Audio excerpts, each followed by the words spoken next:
तर सुनेत्रा पवारांच्या शपथविधीवर राजकीय दावे प्रतिदावे केले जात असतानाच त्या संदर्भातली इनसाइड स्टोरी माझाच्या हाती लागली आहे। शपथ घेण्याआधी सुनेत्रा पवारांनी पवार कुटुंबातील ज्येष्ठ सदस्यांना या संदर्भात माहिती दिली होती, निरोप दिला होता अशी माहिती राष्ट्रवादीमधल्या विश्वसनीय सूत्रांकडून मिळाली आहे। अपघातानंतर पंतप्रधानांचा सुनेत्रा पवार यांना सांत्वनपर फोनही आला होता अशी माहिती समोर येते। अजित पवारांच्या मृत्यूनंतर राष्ट्रवादीच्या विलीनीकरणाच्या चर्चांनी जोर धरलेला आहे। मात्र एकत्रीकरणाचा प्रस्ताव शरद पवारांच्या राष्ट्रवादीकडूनच येत होता अशी माहिती समजते। सुनेत्रा पवार लवकरच दिल्लीमध्ये नरेंद्र मोदी आणि अमित शहा यांचीही भेट घेणार असल्याची माहिती आहे।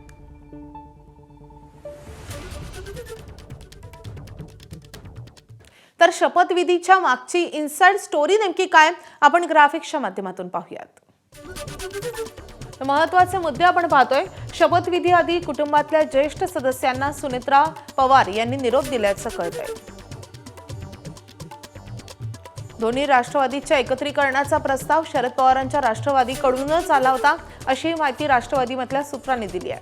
आलेल्या प्रस्तावाबाबत अजित पवारांनी पक्षामधल्या वरिष्ठ वर्तुळात सांगितल्याची ही माहिती कळतेय। तर एकत्रीकरणासंदर्भात मोदी शहा यांचं मत जाणून घेण्याचं अजित पवारांनी आवश्यक समजलं होतं। एकत्रीकरण प्रस्तावावर पटेल मोदी शहांशी चर्चा करणार होते असंही समजतंय।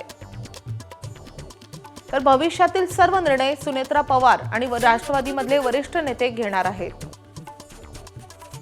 सुनेत्रा पवार लवकरच पंतप्रधान मोदी आणि अमित शहांची भेट घेणार असल्याचंही समजतंय।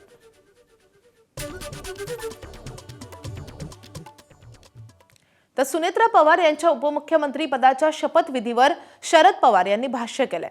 सुनेत्रा पवारांना संधी दिली याचा आनंद आहे असं शरद पवार म्हणाले। तसंच आपल्याला अजित पवारांच्या स्मारकाबाबत काहीच कल्पना नसल्याचं पवारांनी सांगितलंय।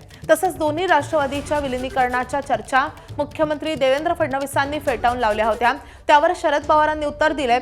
मुख्यमंत्र्यांना विलीनीकरण चर्चेबाबत भाष्याचा अधिकार नाही असं शरद पवार यांनी म्हटलंय।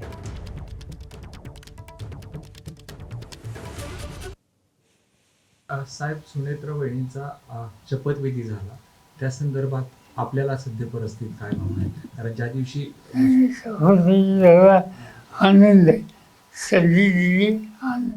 मुख्यमंत्र्यांनी त्यामध्ये उडी घेतली, म्हणले जर विलीनीकरणाचा मुद्दा असता तर अजितदादांनी मला या संदर्भात कल्पना दिली असती। त्याला हा माझा उल्लेख करण्याचा काय अधिकार समजलं, या सगळ्या चर्चेत ते कुठच नव्हते, त्यावेळी त्यांना भाष्य करायचा काय अधिकाराची गरज व्हायची। मी आता पेपरमध्ये वाचलं की आम्ही तिचं स्वागत करतो आहोत वगैरे वगैरे, ही गोष्ट मला माहिती आहे। या संस्थेच्या जागेची चर्चा काही लोकांनी केलेली, त्याच्याबद्दल त्या संस्थेचा अध्यक्ष मी आहे आणि त्यामुळे कमीत कमी मलाच ठाऊक असं होईल असा काही तिथं आम्ही त्या संबंधीचं चर्चा केलेली आहे। त्याच्या संबंधीचं काय करायचं आम्ही सगळे लोक एकत्र बसू, कुठं करायचं त्याचा विचार करू, पण ते नसताना त्याच्याबद्दलची चर्चा झाली नसताना त्याचं आज हे भाष्य करणं योग्य नाही। एबीपी माझा, उघडा डोळे बघा नीट।